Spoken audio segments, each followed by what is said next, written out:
I'm going to give you my 5 top tips for beating writer's block. Number 1, the best time for planning a book is while you're doing the dishes. Agatha Christie. This is a funny little piece of advice, but I've found that it's usually true for me. When I can't come up with something, when I'm just staring at the computer and inspiration is not arising, I get up and I do something else. Usually something mundane around the house, a bit of housework, and then I find that through engaging my body in doing not much at all, my mind is allowed to wander, it percolates, it muses, and it is not too long before inspiration strikes. This happened when I was writing a particularly challenging scene in the house at the end of Hope Street. I'd put it off for ages because I didn't think I was up to the task. It was my first ever murder scene, and frankly, it scared me a little.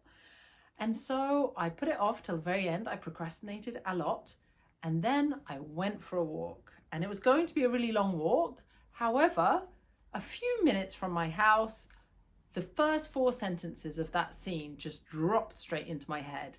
I turned around, I ran all the way back home, which wasn't easy because I'm very unfit. And then I sat down, and in half an hour I wrote the whole scene. And it was virtually unedited, and I still think it's the best scene in the book.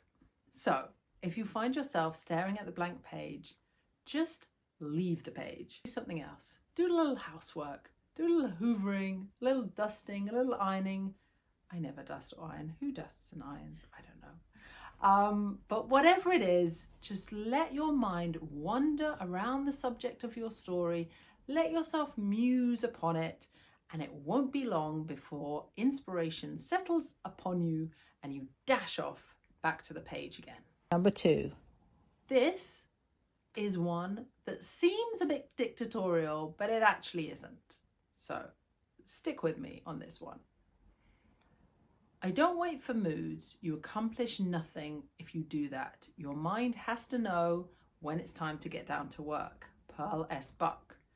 This is really interesting because it's not about forcing yourself to do something when there is no inspiration coming. It is about not being dictated to by your moods, not being dictated to by something that you have no control over. I used to believe in the moods. I used to think a creative mood would strike and then I will rush to the computer and then I will create and then it will be brilliant. But actually, the creative mood often does not strike. You have no control over your creative moods, but you do have control over your discipline. You can sit down, keep writing, and then you might find that inspiration will come. So you do the artist's way. Artist pages are a great idea. They really help with unblocking. You get up half an hour before you usually do, and you write 3 pages of usually absolute drivel and nonsense. But the point is that you don't stop, you keep writing. And I recommend this for when the mood is not striking you. You just write anything. You make yourself sit down with your story. You write for an hour, you write for even half an hour. You even could write for 10 minutes. And you might find that it's right at the end that inspiration strikes. It often is right at the end because the mind is a funny, sneaky little thing. And just before you're going to finish, it says, now I have a brilliant idea. And there you go. You use discipline to your advantage. Number 3. To pair with that is a wonderful piece of advice from Virginia Woolf. No need to hurry. When I read this, I just felt my shoulders sink and I breathed a sigh of relief. It's such a wonderful thing. Because I used to push myself.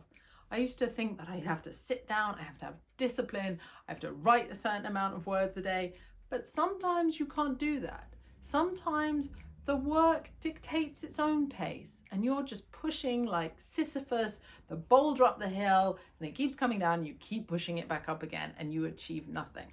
So to pair with the advice of sitting down and doing the work, sometimes you just have to stop.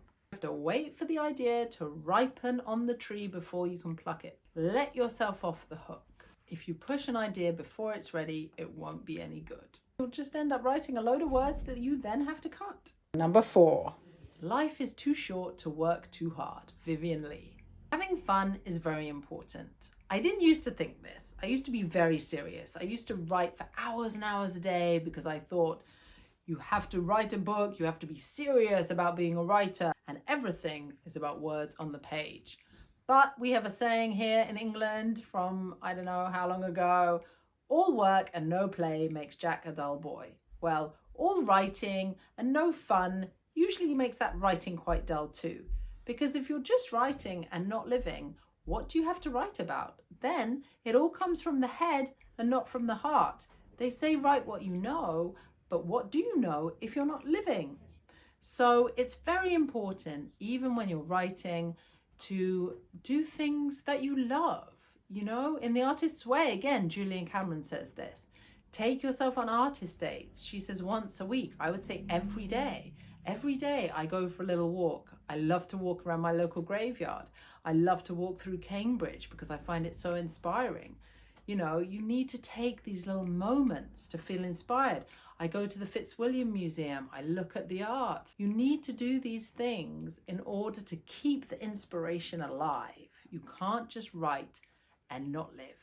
Number 5. I try to avoid looking forwards or backwards and continue looking upwards. Charlotte Bronte. Don't beat yourself up.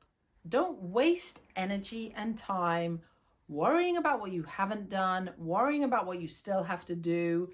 Just stop and look up for inspiration. Sometimes facing self-doubt head on doesn't work. It just makes you more immersed in it. It makes it seem bigger and stronger and more undefeatable.